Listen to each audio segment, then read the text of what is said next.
Hello guys, আসসালামু আলাইকুম। Welcome back to my channel আদুরের রেসিপি 1.1। আপনারা কেমন আছেন সবাই? আজকে আমরা আপনাদের জন্য নিয়ে এসেছি চাল কুমড়ো দিয়ে চিংড়ি ভাজি। এবার আমরা চিংড়ি মাছগুলোকে ভিজিয়ে রাখবো। আমরা প্রথমেই দেখিয়ে দিয়েছি এটা রান্না করার জন্য কি কি উপকরণ লাগে। এবার আমরা সরাসরি চলে আসব কুমড়ো কাটা নিয়ে। আমরা চাল কুমড়োটাকে কেটে নিচ্ছি। আমাদের 2-4 ফালটা করা শেষ হয়ে গিয়েছে। এবার আমরা এটাকে কুচি কুচি করে নিব। আমরা এটাকে কুচি কুচি করে নেওয়ার জন্য বটি দা ব্যবহার করব। কারণ আমরা মেশিন ব্যবহার করব না, কারণ আমরা যে পলনি মেশিন দিয়ে পলি সেটা তো ভর্তা বাড়তি খাওয়ার জন্য। এবার যদি আমরা চাল কুমড়ো এটা দিয়ে কুচি কুচি করি তাহলে তো এটা ভর্তার মতন হয়ে যাবে, ভাজিটা আর ঝরঝরে হবে না। এই দেখুন আমরা বটি দিয়ে পলে নিয়েছি, দেখাই যাচ্ছে কতটা স্মুথ ভাবে পলা হয়েছে, একেবারে কুচি কুচি। আমাদের কুমড়ো পলা শেষ হয়ে গিয়েছে, দেখতেই পাচ্ছেন। এবার আমরা এই কুমড়োগুলোকে ভালো করে ধুয়ে ভাপে বসিয়ে দিব। আমরা কুমড়োগুলোকে ভাপে বসিয়ে দিব মাত্র 5 মিনিটের জন্য। এটা ভালোভাবে ভাপিয়ে নেওয়ার জন্য কিছু পরিমাণ লবণ অ্যাড করে দিয়েছি।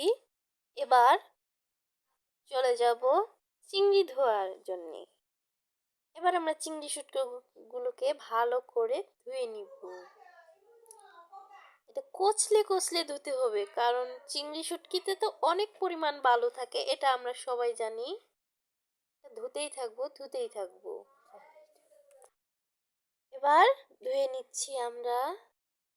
আমরা প্রায় 5 বার এটাকে কচলিয়ে ধুয়ে নিয়েছি। এবার আমরা ফিরে গিয়ে দেখব কুমড়োটা ভাপিয়ে নেওয়া হয়ে গেছে। আমরা 5 মিনিট পর ফিরে এসে দেখছি কুমড়োটার রং কিছুটা পরিবর্তন হয়েছে। খেয়াল রাখতে হবে এটা যেন বেশি সিদ্ধ হয়ে না যায়। বেশি সিদ্ধ হইলে কিন্তু পরে আর ভাজি ঝরঝরে হয় না, এটা আমরা সবাই জানি। এবার এটা ঝরিয়ে নেওয়ার জন্য আমরা একটা বাটির উপর ছাঁকনির মতো একটা কিছু ব্যবহার করব। তারপর এটার উপর কুমড়োগুলোকে ছেড়ে দিব, যাতে রসটা নিচে বেরিয়ে যায়। এবার একটা কড়াইয়ে তেল নিয়ে নিব পরিমাণ মতো। দেখতেই পাচ্ছেন কতটুকু তেল নিয়েছি, বেশি নেওয়া যাবে না। এবার পেঁয়াজ কুচি, রসুন কুচি দিয়ে দিব।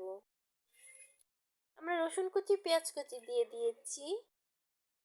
এবার এটাকে অল্প করে নেড়ে নিব।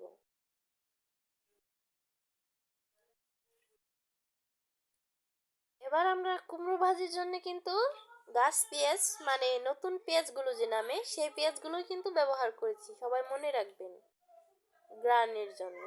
আমরা কাঁচামরিচ দিয়ে নিয়েছি পরিমাণ মতো। এবার নেড়ে চেড়ে ভেজে নিব। আমাদের ভেজে নেওয়া হয়ে এসেছে প্রায়। এবার ধুয়ে রাখা চিংড়িগুলো দিয়ে দিব। দেখেন চিংড়ি মাছগুলো কতটা পরিষ্কার হয়েছে এবং নমনীয় দেখা যাচ্ছে। এবার চিংড়ি মাছগুলোকে আমরা আরো ভালো করে ভেজে নিব। চিংড়ি মাছগুলো ভেজে নিব এই জন্যে, কারণ চিংড়ি মাছ যত বেশি ভাজা হবে তত বেশি ঘ্রাণ বের হবে। এখানে আমরা চাল কুমড়ো ভাজিতে চিংড়ি মাছগুলো নিয়েছি এই জন্যে, কারণ এটা সুঘ্রাণ বের হবে। এখানে অল্প কিছু পরিমাণ আদা রসুন দিয়ে দিব, খুবই অল্প পরিমাণ দিয়ে একটু হলুদ দিয়ে আবার ভেজে নিব।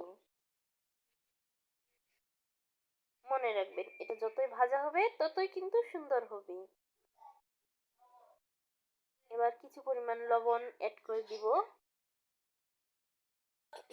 তারপর আবার ভেজে নিব। দেখুন আমাদের ভাজা প্রায় হয়ে এসেছে, আর চিংড়ি মাছ থেকে কি সুঘ্রাণ বের হচ্ছে।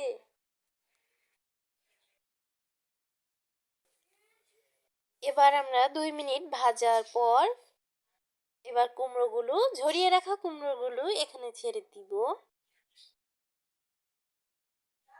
এরপর একটু নেড়ে নিব। কুমড়োটা হালকা ভেজে নেওয়ার পর কাঁচা পেঁয়াজগুলো দিয়ে দিব। পেঁয়াজ পেঁয়াজের পাতা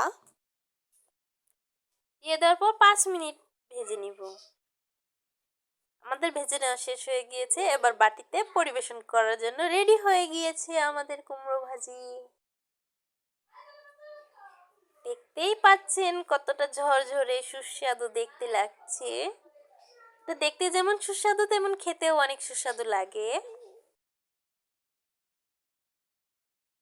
ট্রাই করবেন, বাসায় বসে বানিয়ে দেখবেন, এটা খেতে কিন্তু খুবই সুস্বাদু। আল্লাহ হাফেজ।